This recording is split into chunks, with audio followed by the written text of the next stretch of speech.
मैं ये कहता हूँ कि राजपूत राजपूत में शादी करे, जिसके अंदर जो डीएनए है वो अपने डीएनए में रहे। और जब ये डीएनए मिक्स होंगे इसका इफेक्ट क्या आता है, जब आप घोड़ा और गधा, जब आप इन दोनों का क्रॉस कराएंगे ना तो पैदा होता है खच्चर। ये मैं आपको समझा रहा हूँ। मिक्स ब्रीड कुत्ता नहीं खरीदते, हम इंसानों को मिक्स ब्रीड करा रहे हैं। भगवत गीता में श्री कृष्ण ने स्पष्ट कहा था, वर्ण संकर औलाद वंश के नाश का कारण बनती है। मेरे ग्रंथों में स्पष्ट लिखा है कि वर्ण संकर औलाद का पिंडदान नहीं लगता। अच्छा,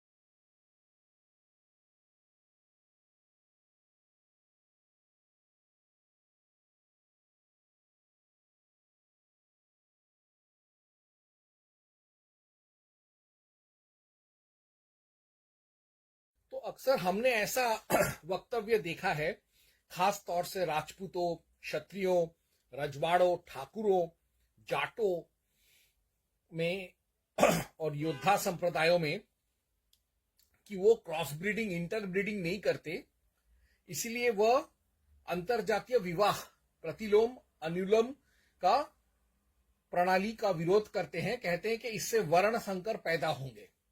और इसके लिए वो अक्सर भगवत गीता का हवाला देते हैं कि श्रीमद् भगवत गीता में वर्ण संकर के चलते अंतरजातीय विवाह पर प्रतिबंध लगाया है कृष्ण और अर्जुन ने।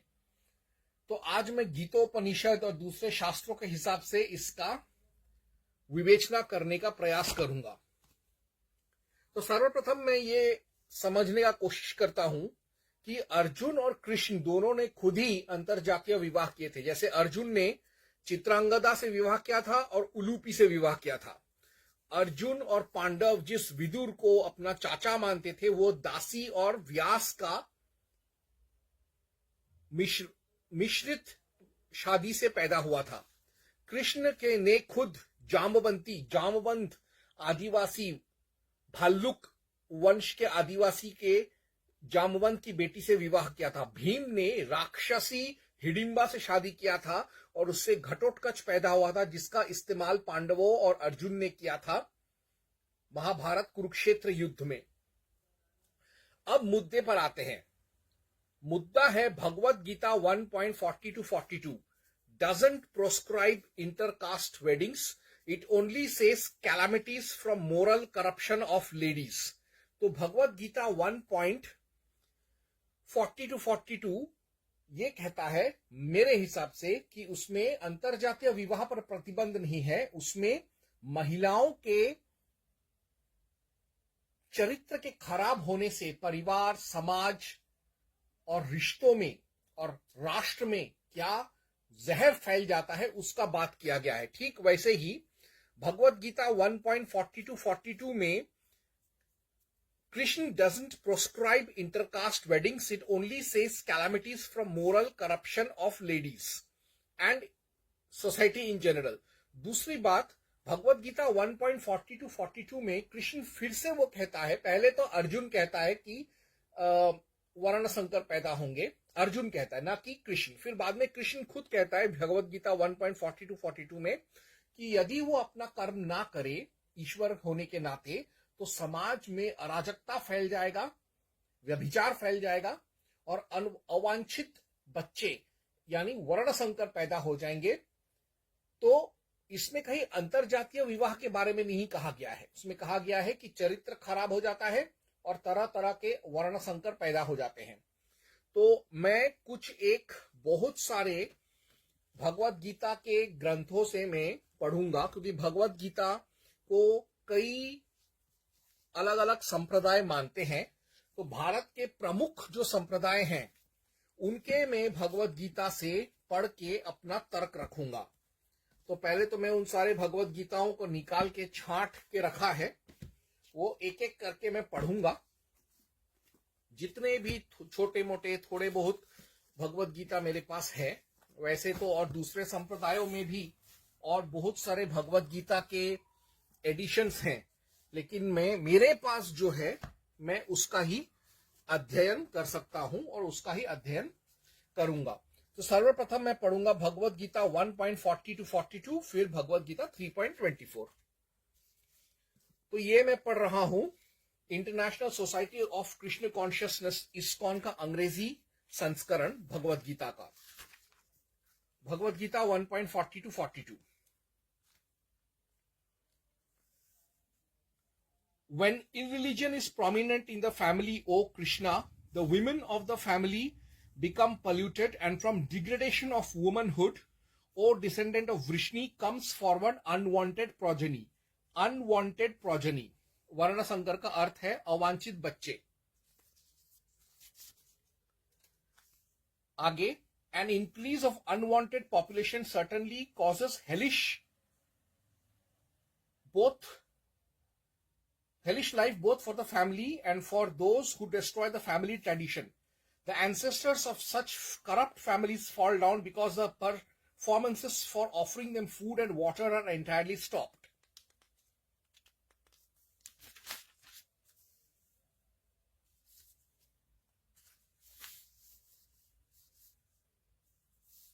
By the evil deeds of those who destroy the family tradition and thus give rise to unwanted children, all kinds of community projects and family welfare activities are devastated. तो ये हो गया इस्कॉन का अर्थ अंग्रेजी में। अब श्री रामानुज गीता भाष्य।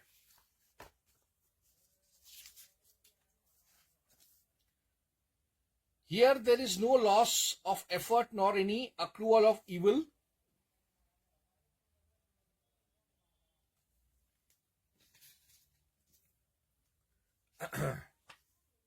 यहां मैंने शायद से गलत किया है। When lawlessness prevails, O Krishna, the women of the clan become corrupt. When women become corrupt, there arises intermixture of classes. This mixing of classes leads to hell, the clan itself and its destroyers. For the spirits of their ancestors fall degraded, deprived of the ritual offerings of food and water. By the sins of the clan destroyers who bring about intermixture of classes, the ancient traditions of the clan and class are destroyed. अब ISKCON का ही हिंदी संस्करण।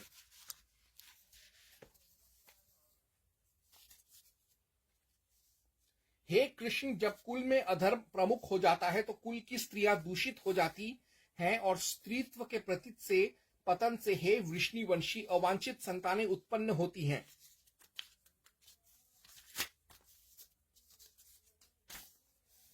अवांछित संतानों की वृद्धि से निश्चय ही परिवार के लिए तथा पारिवारिक परंपरा को विनष्ट करने वालों के लिए नारकीय जीवन उत्पन्न होता है। ऐसे पतित कुलों के पुरखे पितर लोग गिर जाते हैं क्योंकि उन्हें जल तथा पिंड दान देने की क्रियाएं समाप्त हो जाती हैं। जो लोग कुल परंपरा को विनष्ट करते हैं और इस तरह अवांछित संतानों को जन्म देते हैं, उनके दुष्कर्मों से समस्त प्रकार की सामुदायिक योजनाएं तथा पारिवारिक कल्याण कार्य विनष्ट हो जाते हैं।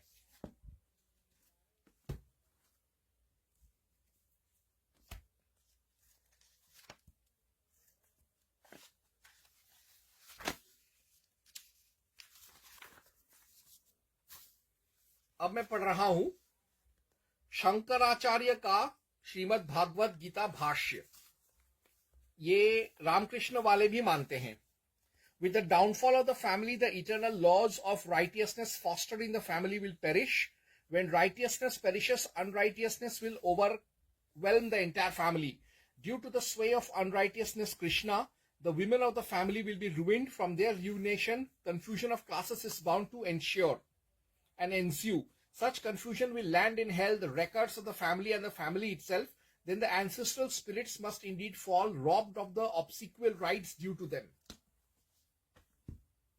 अब गीता रहस्य श्रीमद् भगवत गीता पर लोकमान्य तिलक की टीका, जिसे राष्ट्रीय स्वयंसेवक संघ पढ़ता है।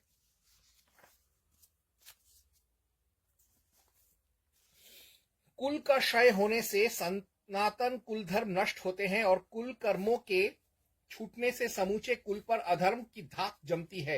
हे कृष्ण, अधर्म के फैलने से कुल स्त्रियां बिगड़ती हैं। हे वार्ष्णेय, स्त्रियों के बिगड़ जाने पर वर्ण संकर होता है।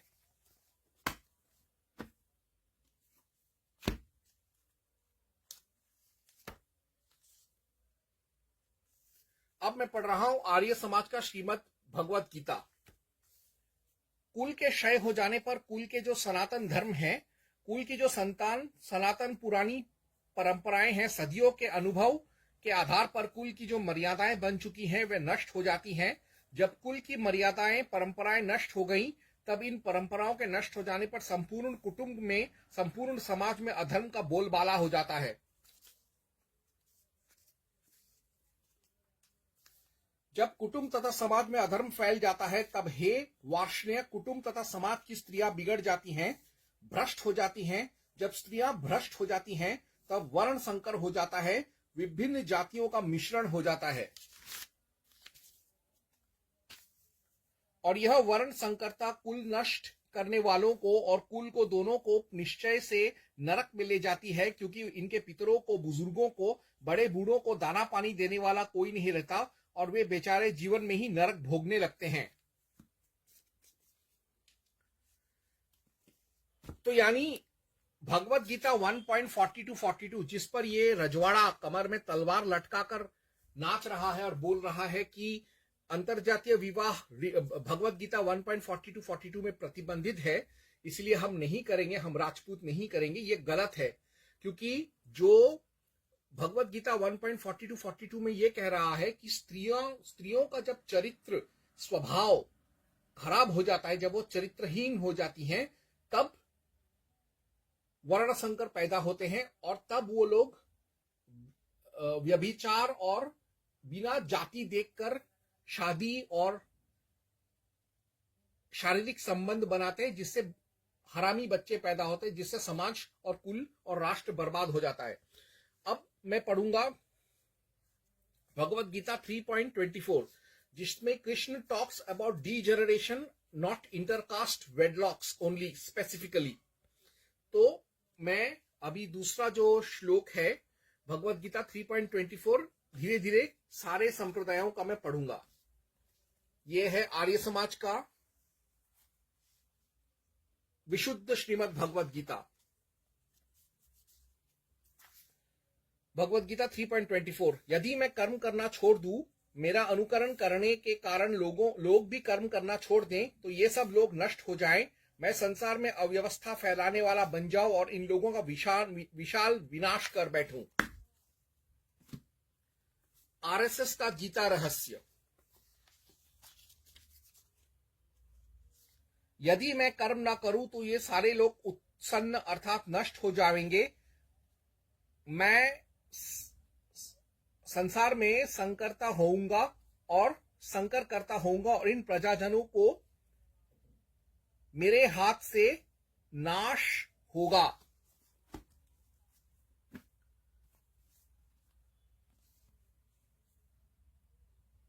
शंकरवादियों और वेदांतियों का जो रामकृष्ण मिशन का जो है पुस्तक, उसमें भी कुछ ऐसी ही बातें लिखी हुई हैं।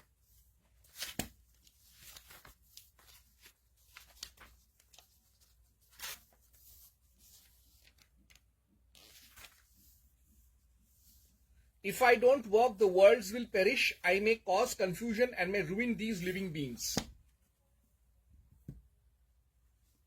वैष्णवों का श्रीमद् भगवत गीता यथारूप।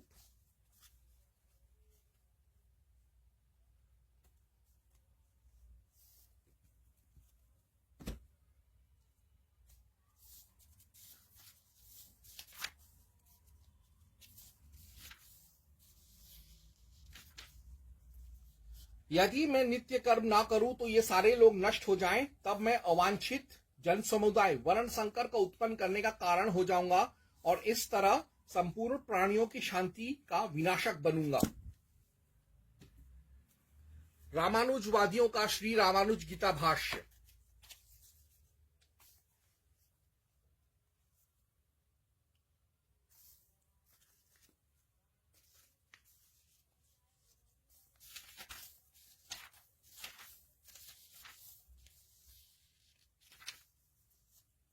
If I do not do work, these men would be lost and I will be causing chaos in life and thereby ruining all these people.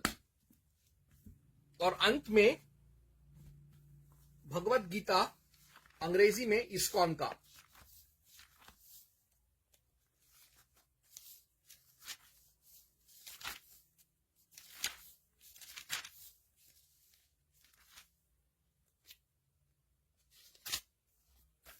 If I did not perform prescribed duties, all these worlds will be put to ruination. I would be the cause of creating unwanted population and I would thereby destroy the peace of all living beings. तो यानी यहां पर कहीं पर अंतरजातीय विवाह का बात नहीं है, इसमें अवांछित संतानों का या जिसे हरामी बच्चों का पैदा होने का बात है, चरित्र हनन और व्यभिचार की वजह से, चरित्रहीनता की वजह से. तो एक तो बात तय है कि वर्ण संकर इज अनवांटेड प्रोजेनीज बाय प्रतिलोम शूद्र विवाह, यानी हर एक अंतरजातीय विवाह वर्ण संकर को पैदा नहीं करता, सिर्फ प्रतिलोम करता है, जो मैं आगे पढ़ूंगा. Manu allows intercaste marriages 10.516. यदि हर तरीके का अंतरजातीय विवाह वर्ण संकर या हरामियों को पैदा करता, अवांछित बच्चों को पैदा करता, तो फिर 10.5 और 16 में अनुलोम प्रतिलोम विवाह का संस्कार ही नहीं बनाता, यानी अंतरजातीय विवाह का संस्कार ही नहीं बनाता. मनु पागल नहीं है जो वो अंतरजातीय विवाह को वो प्रोत्साहन देगा. तो अब मैं सीधा सीधा वही श्लोक पढ़ूंगा, मनु 10.5:16. तो इससे बहुत सारा भ्रांति दूर हो जाएगा. मनु 10.5:16. चारों वर्ण में विवाहिता सवर्णा अक्षत योनि स्त्रियों में जो ब्राह्मण से ब्राह्मणी में, क्षत्रिय से क्षत्रिय में इस क्रम से पैदा हुए हैं, उन्हें माता पिता की जाति का ही जानना चाहिए. आगे ये हो गया अनुलोम विवाह का बात. अब प्रतिलोम की बात करते हैं. शूद्र के द्वारा वैश्य, क्षत्रिय और ब्राह्मणी की कन्याओं में प्रतिलोम विधि से आयोगव, सत्ता और मनुष्यों में नीच चांडाल, ये तीनों नीच शूद्र होते हैं. अब मनु एक और चीज भी कहता है. मनु क्या कहता है? ऑल इंटरकास्ट वेडलॉक्स आर नॉट वर्ण संकर, यानी हर एक अंतरजातीय विवाह से वर्ण संकर या अवांछित बच्चे पैदा नहीं होते. बट ऑल वर्ण संकर इस प्रतिलोम विवाह, यानी जब कोई नीच पुरुष से, नीच मर्द से, हीन पुरुष से कोई शादी करता है प्रतिलोम विवाह के हिसाब से, तो ही वर्ण संकर पैदा होते हैं. लेकिन अगर कोई ब्राह्मण लड़की क्षत्रिय लड़के से शादी करे या क्षत्राणी वैश्य से शादी करे, वो नहीं. या जो एकदम नीच है, अनपढ़ गंवार हैं, अशिक्षित है, उनसे ही विवाह करने से वर्ण संकर पैदा होते, यानी शूद्रों से विवाह करने से ही वर्ण संकर पैदा होते. सुनने में बुरा लगेगा, लेकिन अंत तक वीडियो देखोगे तो समझ में आएगा मैं ये क्यों कह रहा हूं और इसका क्या निराकरण है. तो मनु 8.352 to 353 में कहता है, वर्ण संकर is not just intercaste marriage. Manu ये कहता है कि सिर्फ अंतरजातीय विवाह करने से ही, अनुलोम प्रतिलोम विवाह करने से ही वर्ण संकर अवांछित बच्चे पैदा नहीं होते.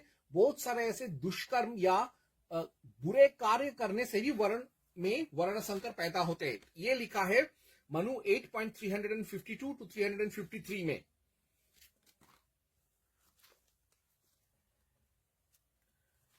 मनु 8.352 to 353.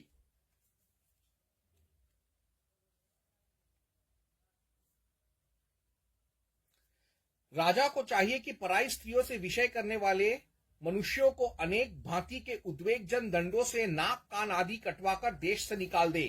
पराई स्त्रियों के साथ विषय करने से वर्ण संकर उत्पन्न होता है कि जिस संकर से जगत के मूल का नष्ट करने वाला अधर्म सब जगत का नाश कर देता है.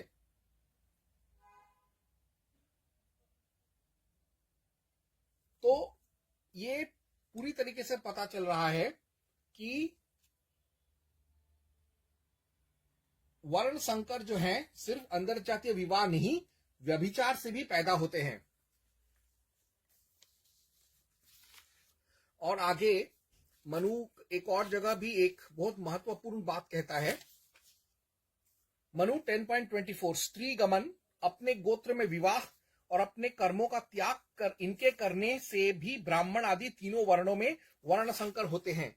यानी यदि अपने गोत्र में ही कोई विवाह करे, जरूरी नहीं है कि वो किसी नीचे शूद्र से विवाह कर रहा है, अगर सवर्ण भी आपस में स्त्री गमन करे या सगोत्र विवाह करे या अपने धर्म और कर्म का त्याग करे तो भी वर्ण संकर पैदा होते हैं उनमें। तो अंतरजातीय विवाह करने से ही जो वर्ण संकर होगा, यह तर्क बिल्कुल गलत है। Any type of band sex is वर्ण संकर, not just intercaste marital relations. Manu 10.5 कहता है even taboo sex and conjugal union and same और हाई और हायर और हाईएस्ट क्लास कास्ट इज वर्ण संकर। मनु 10.5 चारों वर्णों में विवाहिता, सवर्णा, अक्षत योनि स्त्रियों में जो ब्राह्मणों से ब्राह्मण में, क्षत्रिय से क्षत्रियों में इस क्रम से पैदा हुए हैं, उन्हें माता पिता की ही जाति का ही जानना चाहिए।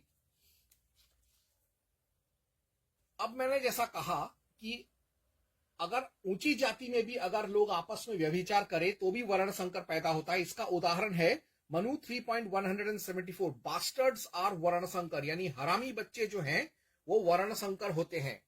एग्जाम्पल मनु 3.174 पराई स्त्री में दो पुत्र उत्पन्न होते हैं, कुंड और गोलक। पति के जीते हुए कुंड और पति के मरने पर गोलक होता है।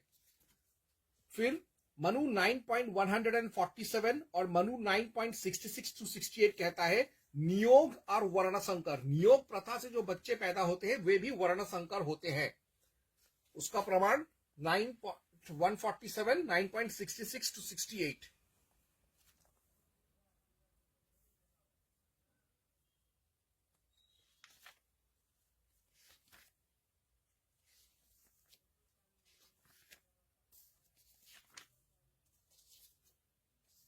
गुरु आदि की आज्ञा से यदि कोई स्त्री देवर व अन्य किसी पुरुष से काम के वश होकर पुत्र उत्पन्न करावे तो वह पुत्र कामज और वृथा उत्पन्न होने से पैतृक धन का अधिकारी नहीं हो सकता।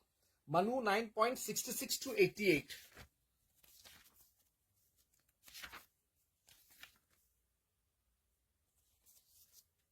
मनु 9.66 to 68 शास्त्र जानने वाले द्विजों ने इस पशु धर्म नियोग को निंदित कहा है। मनुष्यों में इसका प्रचार वेणु राजा के राज्य में हुआ था। संपूर्ण पृथ्वी के पालक तथा राजऋषियों में मुख्य उस वेणु ने काम से नष्ट वृद्धि बुद्धि होकर इस वर्ण संकर पने को फैलाया था। उसके राज्य के पीछे जो पुरुष मोह के वश होकर विधवा को संतान के लिए नियुक्त करता है, साधु जन उसकी निंदा करते हैं। तो यहां पर यह भी पता चलता है कि नियोगी भी वर्ण संकर होते हैं। अब मनु 9.28 कहता है कि अनुलोम इंटरकास्ट इज नॉट वर्ण संकर बट द्विज, यानी अनुलोम अंतरजातीय विवाह से वर्ण संकर कदापि पैदा नहीं होता। वो अपने पिता की तरह सवर्ण या द्विज ही होते, क्षत्रिय ब्राह्मण वैश्य ही होते हैं। और अनुलोम अंतरजातीय विवाह से जो जायज बच्चा पैदा होते हैं वह प्रतिलोम इंटरकास्ट ऑफस्प्रिंग्स, यानी प्रतिलोम विवाह के जायज बच्चों से ज्यादा श्रेष्ठ होते हैं। मनु 9.28 श्रेष्ठ क्यों होते हैं? क्योंकि उनमें अपने पिता के अच्छे संस्कार होते हैं। इसीलिए अगर ये मानकर चले कि बाप अच्छा हो तो 9.28 में पढ़ रहा हूं।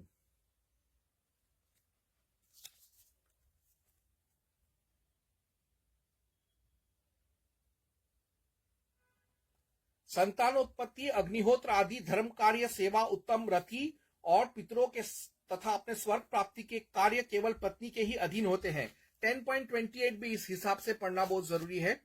इस श्लोक के हिसाब से 10.28 भी मैं एक बार पढ़ लूंगा। जैसे क्षत्रिय, वैश्य और शूद्र इन तीनों वर्णों में से क्षत्रिय और वैश्या पत्नियों में ब्राह्मण के द्वारा उत्पन्न संतान और ब्राह्मण की सवर्णा स्त्री से उत्पन्न संतान द्विज कहलाती है, वैसे ही इतर जाति में वैश्य के द्वारा क्षत्रिय स्त्री में पैदा हुई संतान और क्षत्रिय के द्वारा ब्राह्मणी के गर्भ से उत्पन्न हुई संतान शूद्र की प्रतिलोम संतान से कुछ श्रेष्ठ है। आगे मेरा यह प्रश्न है कि but why no marriage with Shudra man.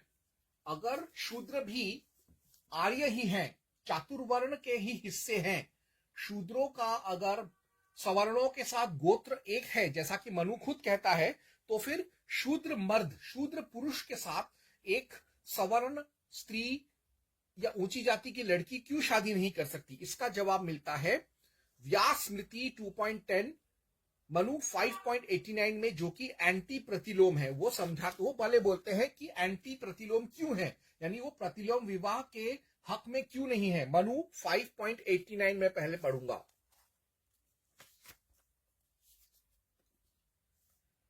जो वृथा उत्पन्न है अर्थात निज कर्म धर्म से हीन है, जो वर्ण से उत्तम वर्ण की स्त्री में पैदा हुए वर्ण संकर हैं, जो सन्यासी हैं और जो आत्मघात करते हैं, उनको जलदान नहीं दिया जाता।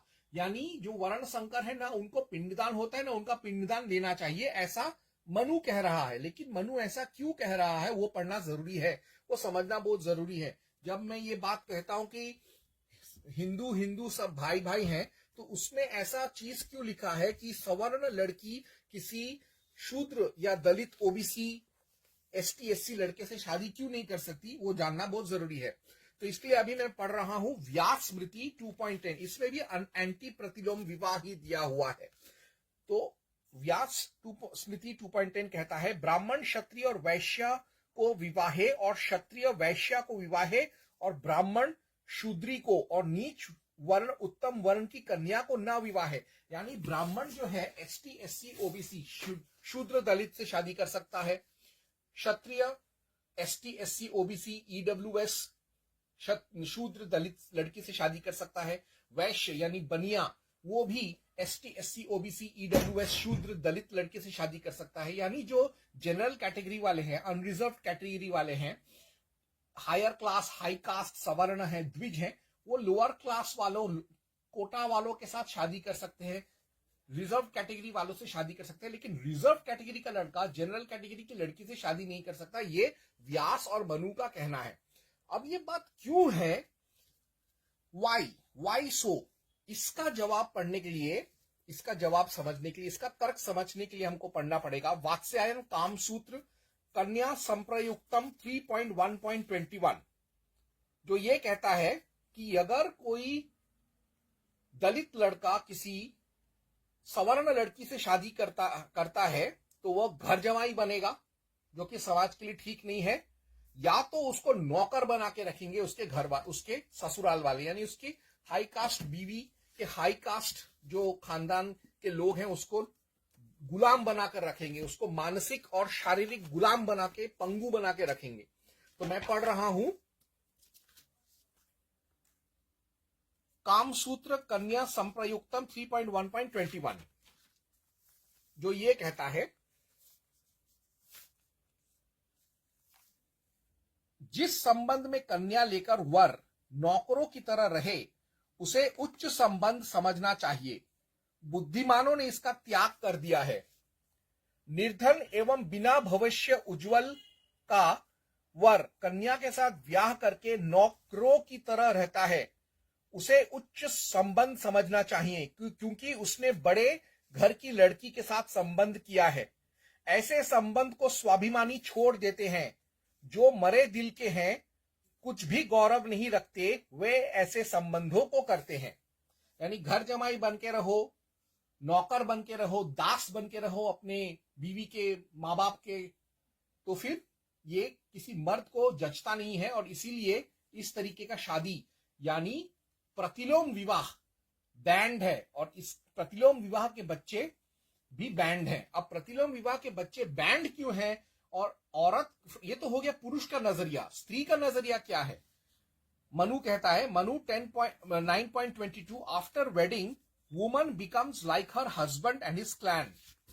यानी शादी के पश्चात न सिर्फ वो अपने पति के घर में रहती है, बल्कि वो अपने पति और अपने ससुराल वालों के जैसे बन जाती है। सिर्फ सरनेम चेंज ही नहीं, उसका मन, चरित्र, स्वभाव, आत्मा सब कुछ बदल, चाल चलन सब कुछ बदल जाता है, सोच, बुद्धि सब कुछ, विवेक सब कुछ बदल जाता है और उसी परिवेश में रहकर वो भी उसके जैसे बन जाती है।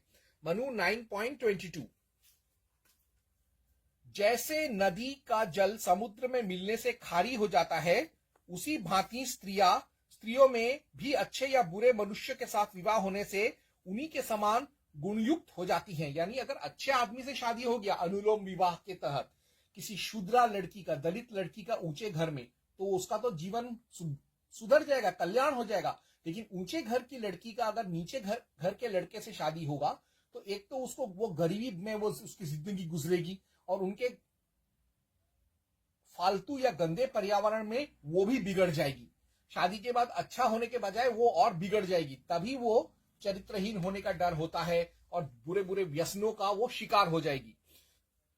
और उनके जो बच्चे होंगे, चूंकि वो अगर उसका हस्बैंड अगर अनपढ़ गंवार है तो बच्चे भी वैसे ही पैदा होंगे। इसीलिए मनु कहता है, मनु 10.72 चाइल्ड विल बी शूद्र वर्ण संकर लाइक हिज शूद्र फादर। मैं पढ़ रहा हूं मनु 10.72।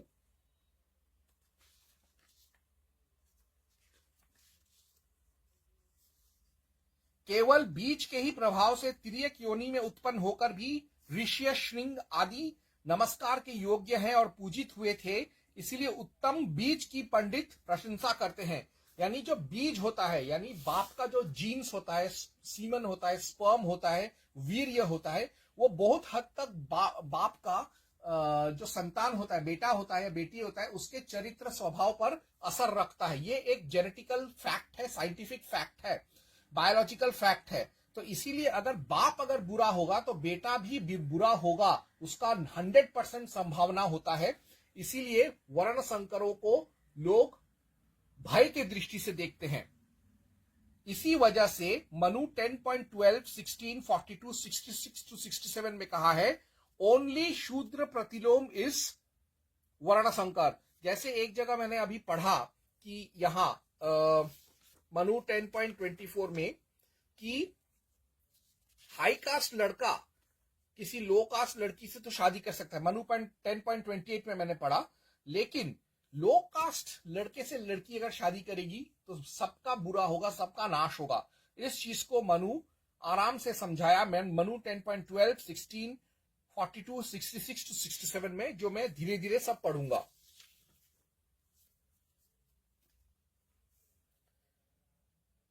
शूद्र के द्वारा वैश्या से उत्पन्न संतान को आयोगव, शूद्र से क्षत्रिया में उत्पन्न संतान को शक्ता और शूद्र से ब्राह्मणी में उत्पन्न संतान को मनुष्यों में नीच, चांडाल कहते हैं। ये शूद्र से उत्पन्न होने के कारण तीनों वर्ण संकर होते हैं। शूद्र के द्वारा वैश्य, क्षत्रिय और ब्राह्मणों की कन्याओं में प्रतिलोम विधि से आयोगव, शक्ता और मनुष्यों में नीच, चांडाल, ये तीनों नीच शूद्र होते हैं।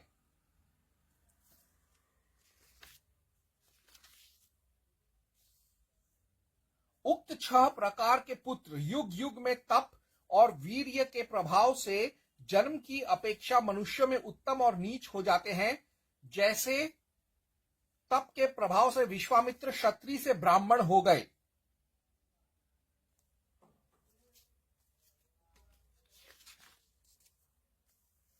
यानी बीज के प्रभाव से बच्चा अच्छा या बुरा पैदा होगा। बाद में वो तपस्या करके अच्छा बने या बने वो उस पर है, लेकिन अपने जेनेटिकली जो उसको जो जेनेटिक डाटा उसके शरीर में है उसके हिसाब से अपने बाप की तरह नीच ही पैदा होगा 100%। ये बायोलॉजिकल फैक्ट है। और अब 66 to 67 पढ़ता हूं मैं, मनु 10.66 to 67। ब्राह्मण के द्वारा बिना विवाह की शूद्रा में उत्पन्न और शूद्र के द्वारा ब्राह्मणी में उत्पन्न हुई संतान में कौन सी श्रेष्ठ है? उसका उत्तर यह है कि ब्राह्मण के शूद्रों में उत्पन्न हुई संतान ही गुणयुक्त होने से श्रेष्ठ गिनी जाती है, परंतु शूद्र के द्वारा ब्राह्मणी के गर्भ से उत्पन्न हुई संतान निश्चय ही नीच होती है। यह शास्त्र की मर्यादा है। तो जेनेटिकली, जेनेटिक्स के पॉइंट ऑफ व्यू से बिल्कुल सही है कि किसी अनपढ़ गंवार आदमी से शादी करके बच्चे पैदा करना बिल्कुल गलत है। शादी करना भी गलत है। पुराने जमाने के लोग ज्ञान को बहुत, स्वभाव को बहुत, और आचार विचार को बहुत तवज्जो देते थे, इसीलिए वो लोग वर्ण संकर को पसंद नहीं करते थे। लेकिन अब सवाल यह उठता है, बट कांट शूद्र इंप्रूव?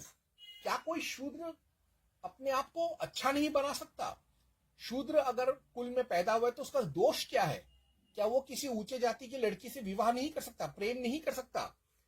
तो इसके लिए मनु ये कहता है कि अगर तुम जानते हो कि तुम शूद्र कुल में, शूद्र जाति में, शूद्र परिवेश में पैदा हुए हो, शूद्र माता पिता के द्वारा, तो तुम भी शूद्र क्यों रहोगे? तुम शूद्रत्व त्याग दो। इसीलिए मनु 10.98 कहता है, leave Shudra life as soon as possible, ASAP. यानी अगर तुम शूद्र पैदा हुए हो, जरूरी नहीं है कि तुमको शूद्र ही मरना पड़ेगा।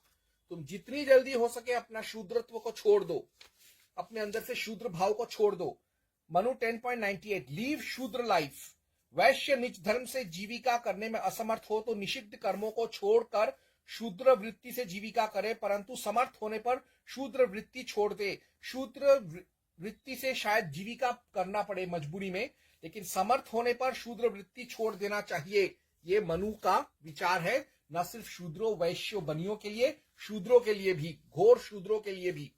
उल्टा मनु 10.65, 10.127 to 128 मनु कहता है, शूद्र कैन ऑल्सो इंप्रूव। यानी शूद्र जो है उसको भी अपने आप को बदलने का, समाज में और आर्थिक रूप से अपने आप को बदलने का, ऊंचा करने का अधिकार है, और समाज के दूसरे लोगों को उसमें उसका भागीदारी करना चाहिए, उसका मदद करना चाहिए, उसको प्रोत्साहन करना चाहिए, उसको सहायता देना चाहिए, हर तरीके से सहायता देना चाहिए। तो मैं पढ़ रहा हूं मनु 10.65, 10.127 to 128। जैसे शूद्र ब्राह्मण हो जाता है, ब्राह्मण शूद्र हो जाता है, वैसे ही क्षत्रिय और वैश्य से उत्पन्न हुए शूद्र भी क्षत्रिय और वैश्य हो जाते हैं। और आगे मनु 10.127 to 128,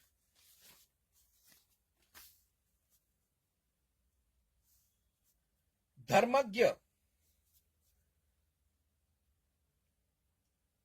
लहसुन आदि बुरी वस्तुओं के खाने से शूद्र को पाप नहीं है, वह उपनयन संस्कार के योग्य नहीं है, और अग्निहोत्र आदि यज्ञों में उसका अधिकार नहीं है, और पाक यज्ञ आदि धर्म कार्यों का उसे निषेध भी नहीं है, वह भले ही करे। धर्मज्ञ और धर्म के अभिलाषी तथा सत्पुरुषों कैसे आचरण करने वाले शूद्र पंच महायज्ञों को मंत्र रहित करने से निंदनीय नहीं होते, वरन उनकी प्रशंसा होती है। पराई निंदा न करने वाला शूद्र जिस प्रकार द्विजातियों की सेवा करता है, उसी भांति आनंदित होकर इस लोक और परलोक में सुख पाता है। तो ये चीज साफ करता है कि शूद्र भी ऊपर उठ सकता है। और साथ साथ मनु 10.42 कहता है कि शूद्र का वर्ण संकर बच्चा can also rise up. Manu 10.42,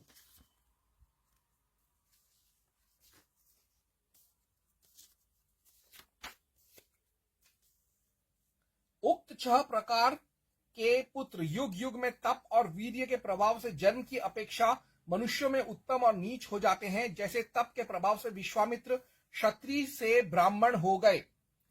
अब यहां पर एक ध्यान देना चाहिए कि पारस्कर गृह सूत्र भिक्षाचरण 2.5.41 to 43, इवन नीच jatis can ritualistically purify into main stream.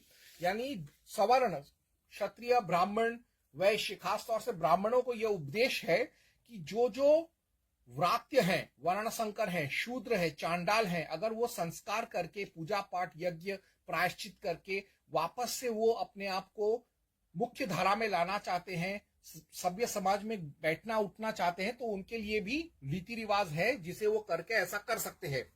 तो मैं अब उस पारस्कर गृह सूत्र के मंत्र को भी एक बार पढ़ लूं।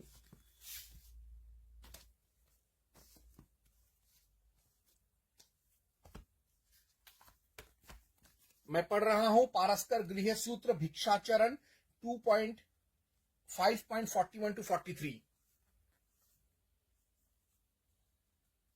कालातिक्रमे संस्कारों का समय पर ना करने पर या नियत समय पर उपनयन ना होने पर नियवत शौत्र सूत्र तथा धर्म सूत्र के नियमानुसार प्रायश्चित करे। कात्यायन शौत्र सूत्र 22/4 तथा आपस्तम आदि धर्म सूत्रों में इसके प्रायश्चित का विधान है। प्रायश्चित कर लेने पर ये सामान्य हो जाते हैं तथा इनका उपनयन, अध्यापन, याजन और अन्य व्यवहार सामान्य लोगों जैसा कराया जाता है। त्रिपुरुषम 3 पीढ़ी तक पतित सावित्री काणम सावित्री से वंचित पुरुषों के अपत्य संतान में संस्कार अध्यापन च न संस्कार और अध्यापन नहीं होगा। यह पूर्वोक्त प्रायश्चित भी 2 पीढ़ी तक के पतित सावित्रियों को ही हो सकता है। 3 पीढ़ी गायत्री मंत्र लेकर वेद न पढ़ने वालों को प्रायश्चित का अधिकार भी नहीं रहता। व्याख्या तेषाम उन पतित सावित्रिकों में से यदि कोई संस्कारेप्सु संस्कार का इच्छुक हो तो वह व्रात्य स्तोमेन इष्ट्वा व्रात स्तोम से यज्ञ करके कामम अधियीरन इच्छा पूर्वक वेदाध्ययन करें। व्यवहार्या भवंती इति वचनात् व्रात्य स्तोम से यज्ञ करने वाले अध्ययन आदि व्यवहार के योग्य होते हैं इस श्रौत्र वचन तक होने से। यानी 3 पीढ़ियों तक उपनयन रहित की संतान के लिए अध्ययन आदि का निषेध किया था, किंतु यदि वे व्रात्य स्तोम से यज्ञ कर लें तो उनके साथ अन्य लोगों जैसा व्यवहार करने की श्रौत्र सूत्र आज्ञा देता है। व्रात्य के प्रायश्चित के लिए किए जाने वाले यज्ञ को व्रात्य स्तोम कहते हैं। व्रात्यों के 4 भेद हैं, निंदित, कनिष्ठ, ज्येष्ठ तथा हीनाचार। कात्यायन श्रौत्र सूत्र 22/4/1 से 33, लाट्यायन श्रौत्र सूत्र 8/6 एवं कांड्य ब्राह्मण 17/1/14 से 15 में इनका उल्लेख है। व्रात्य स्तोम से व्यवहार हो जाते हैं। यह कात्यायन श्रौत्र सूत्र 22/4/29 से 30 का वचन है तथा व्रात्य स्तोमे नष्ट्वा व्रात्य भावाद वीरमेयुः 29, व्यवहार आया भावंती 30। धर्म सूत्रों में भी इसका उल्लेख हुआ है। आपस्तम आदि धर्म सूत्र कार भी यही मत रखते हैं। इति पंचमी कंडिका, यानी समाज ने ऐसे रीति रिवाज भी बनाए हैं जिससे करके कि कोई भी गिरा हुआ इंसान, शूद्र, व्रात्य, नीच जाति, हीन जाति, वर्ण संकर, मिश्रित जाति, प्रतिलोम का बच्चा, यहां तक कि हरामी बच्चा, नियोगी बच्चा, वो सब भी समाज में आ सकते हैं सभ्य तरीके से यदि वो प्रायश्चित करके धर्म कर्म में अपना मन लगा ले तो। अब बात करते हैं उस राजा का जिसने ये सारा विवाद शुरू किया।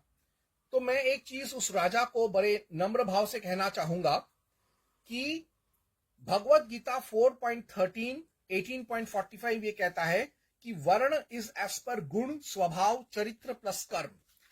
तो एक इंसान का जो वर्ण होता है वो उसके गुण, स्वभाव, चरित्र पर होता है।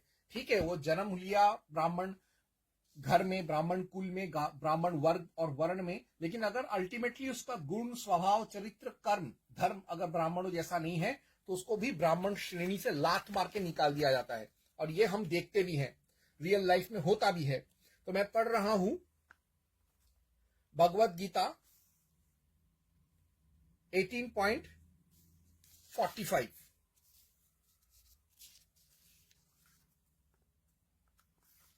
अपने अपने कर्म के गुणों का पालन करते हुए प्रत्येक व्यक्ति सिद्ध हो सकता है। अब तो मुझसे सुनो कि यह किस प्रकार किया जाता है। और मैं पढ़ूंगा 4.13। ये बहुत ही फेमस श्लोक है जो अक्सर आरएसएस इस्तेमाल करता है। प्रकृति के तीनों गुणों और उनसे संबंध कर्म के अनुसार मेरे द्वारा मानव समाज के 4 विभाग रचे गए। यद्यपि मैं इस व्यवस्था का सृष्टा हूं, किंतु तुम यह जान लो कि मैं इतने पर भी अव्यय अकर्ता हूं। श्लोक ऐसे है, चातुर्वर्ण्यं मया सृष्टं गुण कर्म विभागश्चः तस्य कर्तारमपि मां विद्य कर्तारमव्ययम्। तो यानी गुण धर्म के आधार पर ही एक आदमी का वर्ण होता है। इस चीज को और आगे अच्छे से समझाया गया है महाभारत आरण्य वन पर्व आजगर पर्व 180.23, 25 to 26, 33। इवन बाय बर्थ शूद्र कैन बी ब्राह्मण बाय गुण, कर्म, स्वभाव, चरित्र।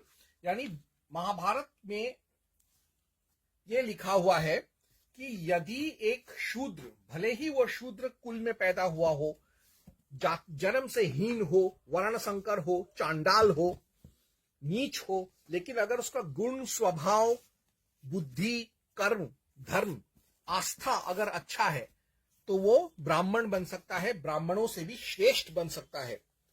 तो मैं अभी उसी को पढ़ूंगा। महाभारत आरण्य पर्व, आजगर पर्व 180.23, 25 to 26, 33।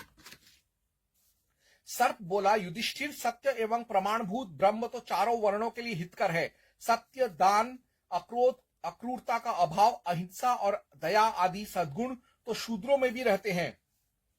युधिष्ठिर ने कहा, यदि शूद्र में सत्य आदि उपयुक्त लक्षण हैं और ब्राह्मण में नहीं है तो वह शूद्र नहीं है और वह ब्राह्मण नहीं है। सर्प, जिसमें ये सत्य आदि लक्षण मौजूद हो वह ब्राह्मण माना गया है और जिसमें इन लक्षणों का अभाव हो उसे शूद्र कहना चाहिए। सभी मनुष्य सदा सब जातियों की स्त्रियों से संतान उत्पन्न कर रहे हैं। वाणी, मैथुन तथा जन्म और मरण यह सब मनुष्यों में एक से देखे जाते हैं। इस विषय में यह आर्ष प्रमाण भी मिलता है, हे ये यजामहे। यह श्रुति जाति का निश्चय न होने के कारण ही जो हम लोग यज्ञ कर रहे हैं ऐसा सामान्य रूप से निर्देश करती है। इसलिए जो तत्वदर्शी विद्वान हैं वे शील को ही प्रधानता देते हैं और उसे ही अभिष्ट मानते हैं। और यदि हम रजवाड़ों, राजपूतों, ठाकुरों, योद्धाओं, क्षत्रियों की खास तौर पे बात करें तो एक चीज जानना पड़ेगा। महाभारत आदि पर्व संभव पर्व 136.11 in Rajput, Thakurs, Kshatriyas, yoddhas, Rajwadas, Maharajas might and courage matter only.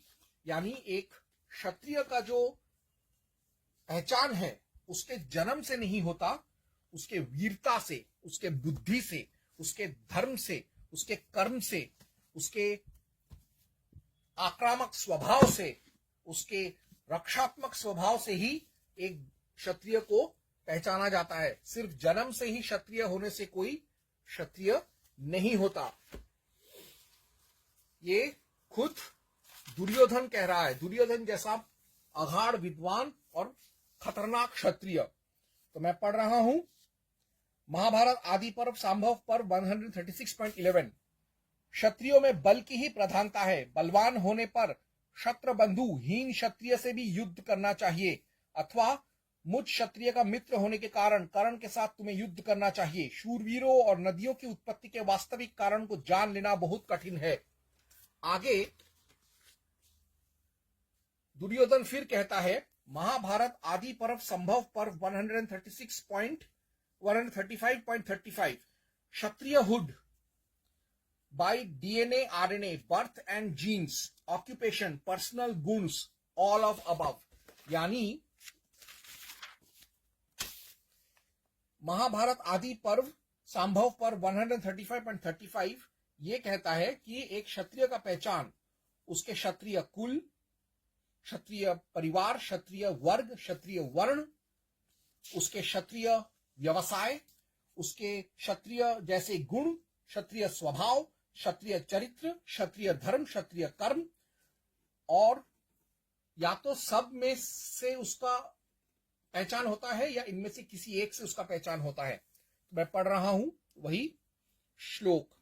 तब दुर्योधन ने कहा, आचार्य, शास्त्रीय सिद्धांत के अनुसार राजाओं की 3 योनियां हैं। उत्तम कुल में उत्पन्न पुरुष, शूरवीर तथा सेनापति। अतः शूरवीर होने के कारण कर्ण, सूत पुत्र कर्ण भी राजा ही हैं। तो अंत में अपने प्रस्तुति के एकदम अंतिम सिरे में मैं एक ही चीज कहूंगा कि मनु खुद कहता है कि 2.136 में ज्ञान is most valued quality in man.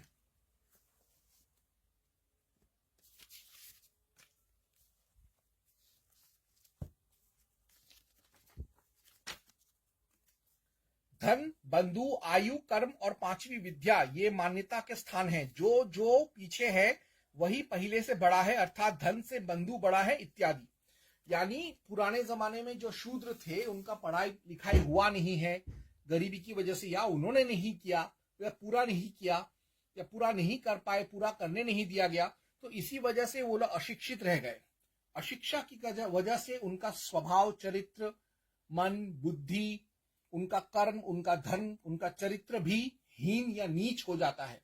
तो इसी वजह से प्रतिलोम विवाह से ही वर्ण संकर होते हैं। यानी शूद्र से ही शादी करो, अनपढ़ गंवार से शादी करो तो ही वर्ण संकर पैदा होते हैं। इसी शूद्र से ही शादी को प्रतिलोम विवाह कहते हैं। प्रतिलोम विवाह एक किस्म का अंतरजातीय विवाह है। सारे अंतरजातीय विवाह प्रतिलोम नहीं होते, और लेकिन हर एक प्रतिलोम विवाह अंतरजातीय विवाह होता है। तो जो प्रतिलोम विवाह, अंतरजातीय का प्रतिलोम विवाह का जो किस्म है, उसी से वर्ण संकर पैदा होते हैं, अनुलोम अंतरजाति से नहीं, विवाह से नहीं। और आज भी हम देखते हैं कि अगर कोई अच्छे घर की लड़की किसी पंक्चर वाले से शादी करे, ड्राइवर से शादी करे, रिक्शा वाले से शादी करे, ऑटो ड्राइवर से शादी करे, तो उसका तो जिंदगी की तो लौड़े लग जाएंगे, उसके आने वाले संतानों के भी लौड़े लग जाएंगे। इसी वजह से इनको वर्ण संकर कहा जाता है, और इसी वजह से प्रतिलोम विवाह पर प्रतिबंध था, न कि अंतरजातीय विवाह पर ब्लैंकेट प्रतिबंध। और अगर कोई शूद्र है भी तो वो अपने आप को बदल सकता है। अगर वो अपने आप को बदल लेता है, समाज में ऊपर उठ जाता है, आर्थिक व्यवस्था से भी अगर वो ऊपर उठ जाता है, तो उसके साथ विवाह करने में कोई दोष नहीं है। जैसे मैं एक बात बताऊं, अगर कोई नॉन राजपूत है, लेकिन अगर वो army, air force, navy, police, BSF, CRPF, paramilitary में, या सीआईएसएफ में, आरपीएफ में, या सीबीआई, सीआईडी, आईपीएस, या स्टेट पुलिस, या एनआईए, रॉ में अगर वो काम करता है, तो क्या कोई राजपूत माँ बाप उसके अपनी राजपूत लड़की की शादी उसके साथ नहीं कराएंगे? भले ही वो एसटी, एससी, ओबीसी, ईडब्ल्यूसी से हो, अगर उसका मन, चरित्र, स्वभाव, बुद्धि अगर अच्छा है, अगर उसके घर वाले भी अगर उसके जैसी अच्छे स्वभाव वाले लोग हैं, तो जरूर शादी कराना चाहिए। तो इसमें अंतरजाति विवाह का प्रतिबंध नहीं है भगवत गीता में, सिर्फ और सिर्फ बकवास लोगों के साथ विवाह कराना ये प्रतिबंधित है। अब वो बकवास आदमी नीच जाति का भी हो सकता है या ऊंची जाति का भी हो सकता है। तो आई होप मैंने इस रजवाड़े का आज ये प्रपंच और उसका जो गलत सोच है उसको मैंने निराकरण किया है। ओम हं हनुमते नमः।